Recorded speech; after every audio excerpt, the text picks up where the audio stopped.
Good afternoon, and please at first let me just briefly introduce myself.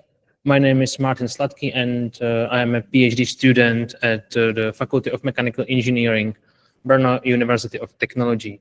And my studies are basically focused on the fatigue life estimation of thin-walled welded joints, which is also the title of my today's contribution.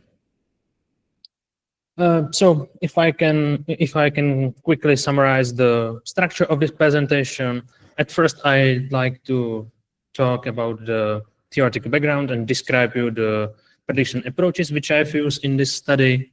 Then I'd like to show you the experimental data set, and finally I'd like to show you the results and offer some thoughts regarding these results, and also at the end will be some kind of conclusion. So regarding the main objectives of my study, they generally mirrors the content of this presentation. And before I will move on, I just like to mention that the recommendations provided by the International Institute of Welding, IIW, was used as a main theoretical source for this study. And I also like to mention the two terms which I will frequently use in my presentation. The first one is the FAT class, the parameter which characterize each design SN curve, and it's generally the permissible stress range at 2 million cycles, just a number. And the second parameter is the scatter range index, which predictably characterizes the scatter of the results and is defined as a stress range corresponding to is defined as a stress range derived from the linear prediction bounds of a best fit SN curve, with the corresponding to survival probability 10 and 90%, as you can see. So, and now I'd like to move on to the prediction approaches which I've evaluated in this study. The first of them is the, let's say, engineering classics, the nominal stress-based approach. One of the oldest and also most easiest to evaluate. It did not account for any local stress concentrations, and in most cases the nominal stress can be evaluated using only the analytic equations. The second approach is the hotspot stress-based approach. In my study, I used the linear stress extrapolation of the surface stress. The position of the extrapolation points was in all cases the thickness relative, 40% and 100% of a wall thickness. And in my finite element analysis, based on which I've evaluated the acting stress, I used a relatively fine mesh with an element edge size of 10% of a wall thickness. So, and the last approach which I've evaluated in this study is the notch stress-based approach.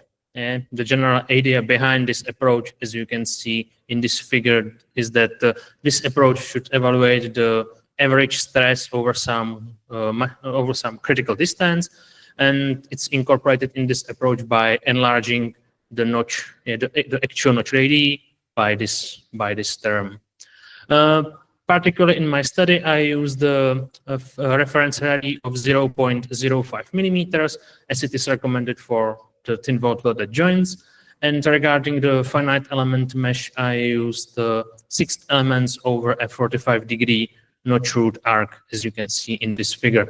It results generally in the element edge length of approximately 0.006 millimeters. And moving farther away from the notch root, the mesh element, the element edge length gradually increased. So these were the prediction approaches, and now I'd like to discuss and I'd like to show you the experimental data set.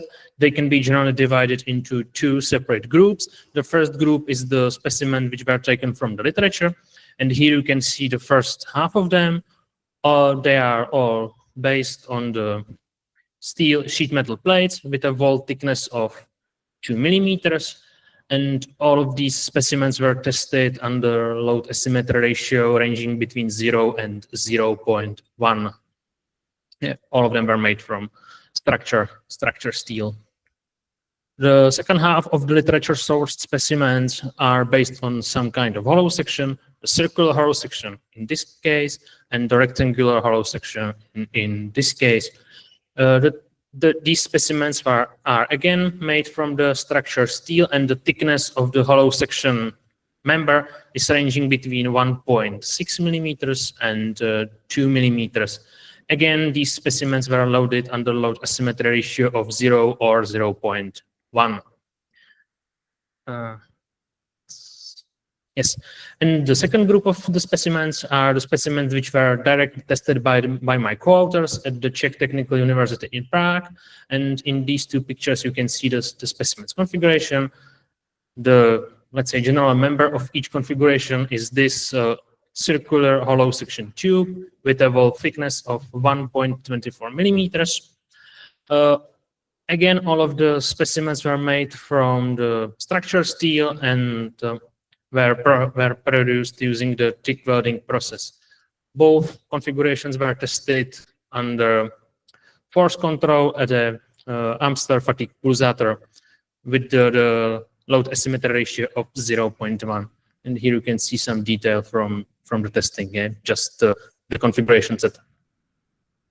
So, and now I'd like to move on to the results of my evaluation. At first, I'd like to mention that all the results which we will see are presented in the normalized form, which means that all the calculated stress ranges were divided by the corresponding FAT class, which enables me to compare the results of the different configurations as well as the different prediction approaches. Regarding the assigned FAT class, I've used the recommendations provided by the IAW, and as all of the specimens have very thin wall, we as a team of authors expected that the fatigue life will be larger than in the case of the reference specimens recommended by the IAW. So we try to find some kind of thickness, some kind of beneficial thickness correction. Unfortunately, even in the latest recommendations by the IAW, there is not directly mentioned any beneficial thickness correction, so we used the thickness correction recommended by the FKM guideline, which for the specimen with a wall thickness lesser than 10 millimeters recommend the increase of the FAT class by 10%. And so regarding the results of the evaluation, here in the black bordered annotation box, you can see the results of the evaluation of the whole specimen, of the whole configurations as a one data set. The most important are the reference normalized stress range, defined from the best fit SN curve at 1 million cycles to failure. Here, as you can see the black point. And also the scatter range index. And regarding the results for this particular prediction approach, the normalized reference stress range characterizing the level of the conservatism of this approach is generally comparable to the results of the another two approach, and the scatter range index could be counted among the larger ones. So it's probably it's one of the well-known truth that this approach is can be freely used for the configurations where the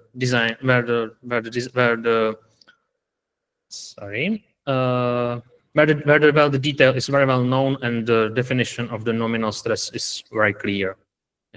But it can be but especially in this case it was unsuitable for these rectangular hollow section specimens, as there was unclear what is the nominal stress in this particular case, which can happen in the complex structures.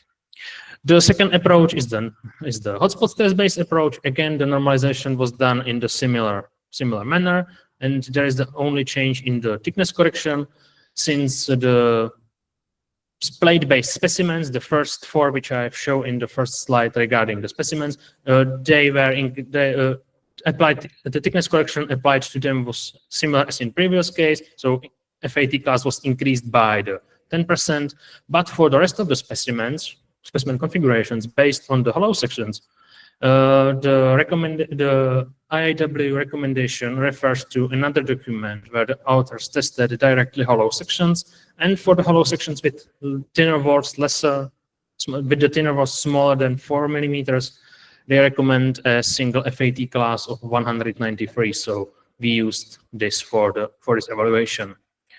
And regarding the results of the evaluation as a whole data set, this hotspot stress-based approach experienced by far the lowest scatter range index and also the scatter of the results, which means that if the reference normalized stress range is comparable to other approaches, this smaller scatter makes this approach the best among the approaches evaluated in this approach for the particular use for thin-walled fillet-welded joints where the crack initiates at the weld toe. And finally, I'd like to show you the results of the notch stress-based evaluation, since this approach should be able to capture the so-called thickness effect by default. It was not necessary to incorporate any thickness correction, and all the data were divided by a single FAT class 500. And regarding these results, the most interesting outcome of them is, as you can see in this figure, the data tend to separate into two distinct ascent curves. One for the configurations with the higher fatigue resistance, and the second one with consisting of the configurations with a lower fatigue resistance. We, as a team of authors, identified two potential sources of this separation. First of them is the statistical size effect, and generally based on the idea that the longer weld will fail earlier, and also the distinct through thickness stress distribution, generally the difference between the fatigue under tension and bending condition. And since we evaluated the size of the critical area for each configuration, we concluded that the statistical size effect is less able to explain the observed separation. On the other hand, the distinct, as you can see in this figure, or the stress distribution of these configurations with higher fatigue resistance resembles the stress distribution of the bending loading. And on the other hand, these the stress distribution of these configurations with a lower fatigue resistance resembles the tension loading. Yeah. So regarding the conclusion of my contribution, at first the 10% increase of the FAT class, it was in any cases resulted in a significant underestimation of the predicted fatigue life. Regarding the hotspot stress-based approach, the thickness correction can be even further extended. Yeah?